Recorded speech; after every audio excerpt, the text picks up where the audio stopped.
This is understandable politics. Hello! Today, the program is about the crushing defeat in Lithuania of a fierce hater of Russia and Belarus. We're talking about the Landsbergis clan, specifically Gabrielius. The current foreign minister failed spectacularly in the parliamentary elections. The decline is truly impressive. The grandson of a famous grandfather was recently predicted to become president, but now he's left the party in parliament. They say he'll soon lose his ministerial seat. Why did society's patience run out? And how was a loudmouth with Nazi roots driven from power?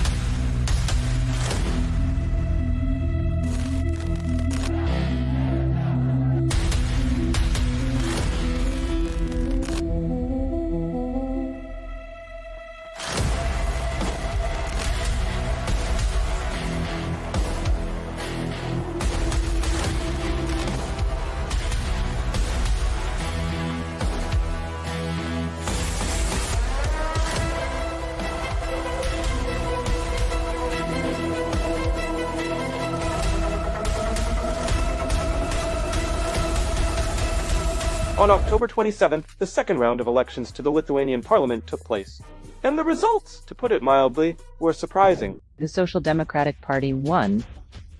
They secured 52 seats out of 141. The ruling Christian Democrats, led by Landsbergis, managed only 28 seats. The crushing victory of the opposition parties in the new Seimas elections in Lithuania is the result of 4 years of arrogant, rude governance by the conservatives led by Vytautas Landsbergis' grandson, Gabrielius. The Landsbergis family is extremely notorious even by the standards of Lithuania, unfriendly to Belarus. This also applies to the family's genealogy, where there's literally no room for a swastika. But for now, let's discuss why Lithuanians ousted this influential bloc. Landsbergis' grandson was supposed to be the new era of the Nazi family, but unexpectedly became its decline. It was Gabrielius' party that suffered a crushing defeat in the parliamentary elections. For the first time in 40 years since independence was restored, the mafia family lost the war for influence. This fact will lead to many troubles, the main one being the loss of influence over the Conservative Party through the loss of the chairman's post. In turn, this will mean the end of the mafia that has ruled Lithuania for decades. At the end of 2020, the Christian Democrats became the ruling party again. They appointed the grandson as the leader and entrusted him with the direction of foreign policy by appointing him as foreign minister. The party promised to uphold democratic values, oppose human rights violations, and protect freedom fighters worldwide, from Belarus to Taiwan. The main goal in the first year of governance was to destroy relations with Minsk. Relations were destroyed roughly and unceremoniously. First, they banned the transit of Belaruskali products through Klaipėda, incurring billion-dollar losses and mass layoffs in the transport sector. Then they actively opposed the Belarusian nuclear power plant. They refused to buy cheap electricity, switching to more expensive European sources. They even managed to quarrel with China, trying to curry favor with Brussels. First, Vilnius showered Beijing with insults, accusing them of stifling democracy and allegedly engaging in total espionage and influence capture in EU countries. But then, Lithuania made an even more serious move, opening an official Taiwanese representative office, thus directly violating the One China principle. An enraged Beijing reduced its diplomatic presence in Lithuania to a minimum and imposed sanctions on the Baltic Republic, causing it significant damage. Relations with Russia are a separate topic, and here Vilnius was at the forefront of destructiveness. They actively insulted the Kremlin even before the special military operation, and even imposed their own sanctions on top of the European ones. They banned visas for all Russians and tried to block the Kaliningrad region. The following story also tarnished Landsbergis Jr.'s reputation. The parliamentary opposition recently discovered that, while Gabrielius assured everyone he was ready to defend Lithuania with arms, his unemployed wife bought a luxurious villa in Greece for herself and her family. Gabrielius called the scandal artificial and blamed Russian propaganda. The fact that they will live well if they leave politics officially proves they are millionaires.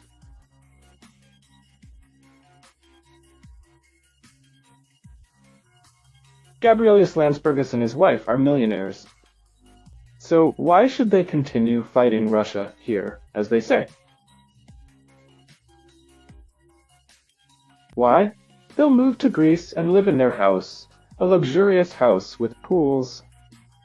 Our media even showed it, found out, went filmed with drones. Well, there's a large plot, their own electricity, solar panels, everything. Well, it's paradise.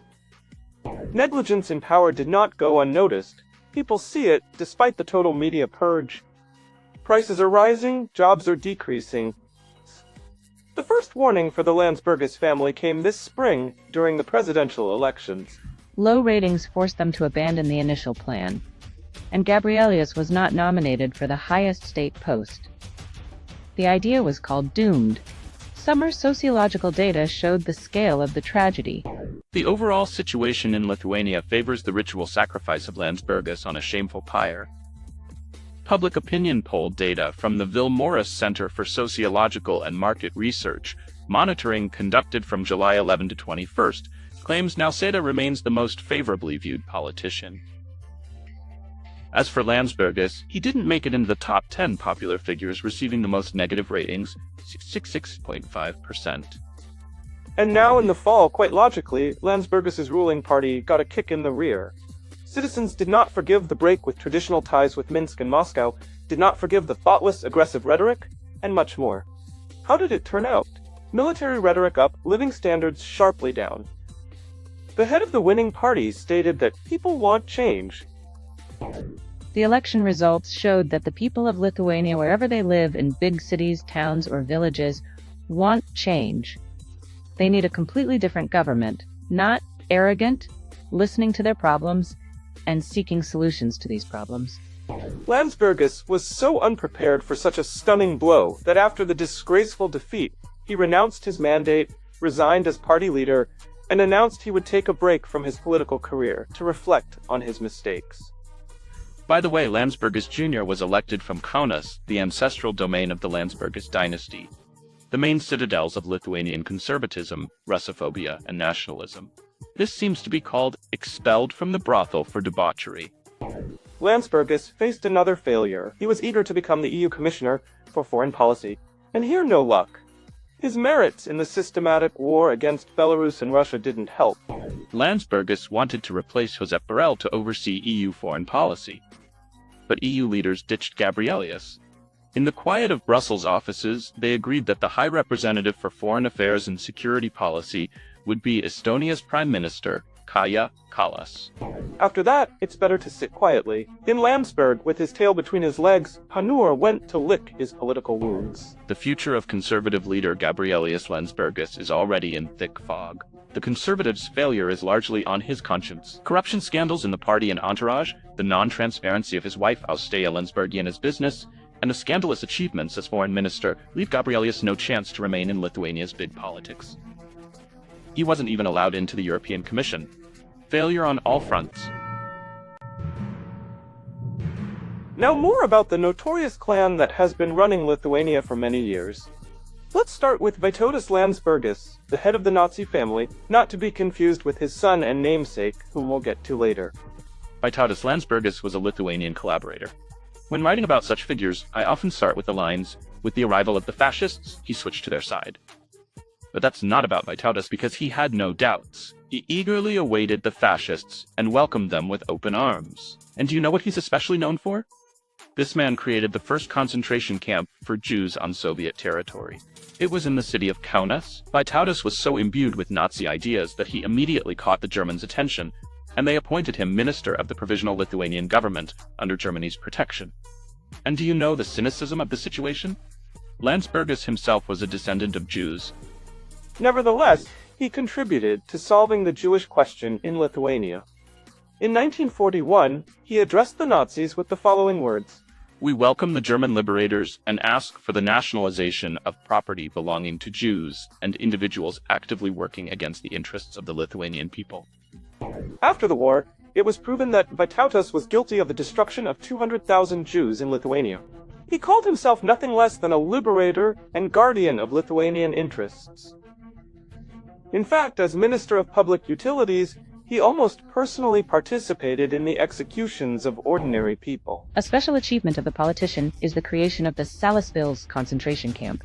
According to historians, during the Lithuanian occupation, Landsbergis personally signed over 1,000 documents for sending children there. Moreover, the fate of many remains unknown to this day. By the way, until the end of his life, even after the collapse of the USSR, Landsbergis Sr. gladly attended SS Legion memorial marches.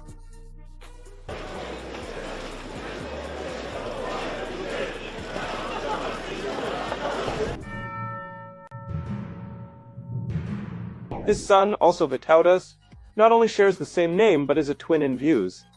For a long time, Landsbergis tried to sell the idea to the West that the Salisbury's concentration camp was the work of the Bolsheviks, not his father.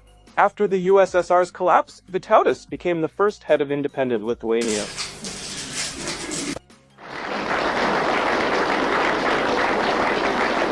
This Landsbergis was the first hawk after the Cold War.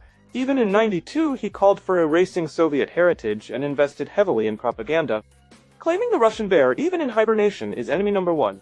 He also set a course for his country's accelerated drift towards the West and full integration into its economic and military structures. Landsbergis' rhetoric during that period was openly provocative. It peaked in January '91 when, in response to the Allied authorities' attempt to restore constitutional order in the Republic, Landsbergis declared on Lithuanian television, "We are at war with the Soviet Union." He is a fierce Russophobe, the progenitor of all this Russophobia in Lithuania, well, after Lithuania became independent. This is old Vytautas Landsbergis, the grandfather of Gabrielius Landsbergis, who raised a whole generation of Russophobes. This includes former Seimas Prime Minister Šimonytė, Ingrida Šimonytė. This is Interior Minister Agnė Bilotaitė, Defense Minister Laurynas Kasčiūnas, and a whole host of others. These are people, ordinary people, detached from the political elite, who are working off the money that is now pouring into Lithuania to oppose the Russian Federation and the Republic of Belarus.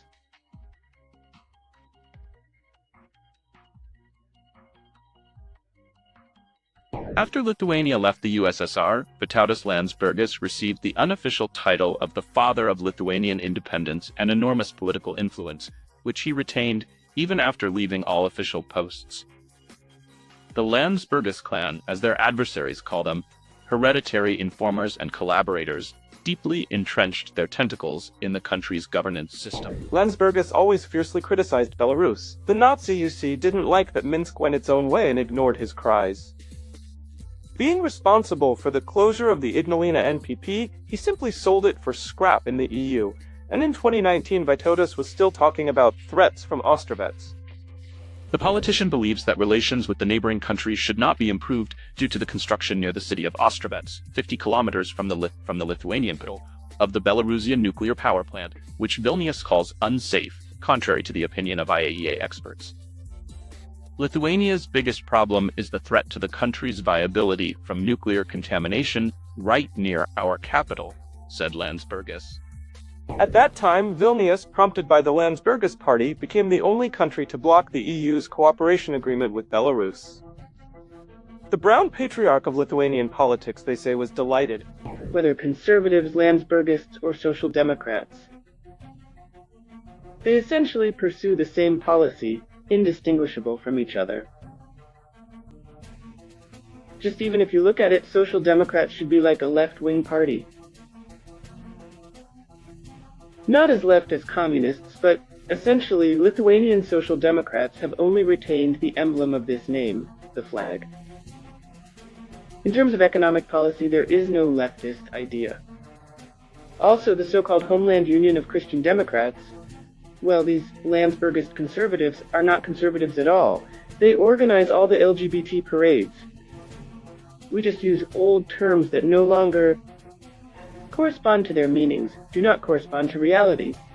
Both parties are hostile towards the Republic of Belarus, towards the Russian Federation, doing everything to make compromise impossible. In 1993, Vytautas Landsbergis founded the Homeland Union Party, which until October 2024 now has the expanded name Homeland Union Christian Democrats of Lithuania, was the most powerful in the state.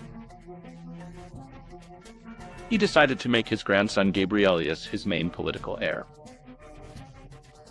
Born in 1982, this heir was sent to work in the Ministry of Foreign Affairs in his youth. In 2014, Landsbergis' grandson was elected as a member of the European Parliament to mingle with the European elite. In 2016, Landsbergis was elected to the Lithuanian Seimas. He began to be promoted as a future president of Lithuania. But as we already know, the global idea completely failed. How much Gabrielius is leaving politics is unknown, but after such an inglorious defeat on all fronts in 1 year, it cannot be ruled out that he has shown himself to be no fighter. The political era of the Landsbergis family, to the horror of the almighty grandfather Vytautas, has ended, at least at this stage. And yet the grandfather had such hopes for his grandson. He dreamed that he would continue the Landsbergis political dynasty and even become the president of Lithuania. First, he placed his grandson directly from the student bench into the Ministry of Foreign Affairs, then gave him a mandate as a Euro deputy and the entire Conservative Party. And from this whole venture, nothing came out. The political corpse of Landsbergis, of course, cannot just take and leave, as his presence in power is a protection for the family from legal investigations. Grandfather will help. One can have different attitudes towards Landsbergis Sr., but he is a very experienced person in politics, and understands that if his grandson wants to continue his political career, he needs to lay low for a while, and even forget about his antics as foreign minister. After all, he made such blunders with his stupidity that even for Lithuanian politics, it's too much. So the grandfather temporarily sent his grandson to a villa in Greece. But it's unlikely that this family has given up the dream of giving the country a new president. What's the outcome? Yes, Lithuania will have a new parliament. Without the Landsbergis family, but apparently not without Nazis. Meet the party dawn over the Nemunas. Here's what its frontman allows himself. Žemaitaitis rudely criticized Israel for the policy pursued by this state towards Palestinian Arabs.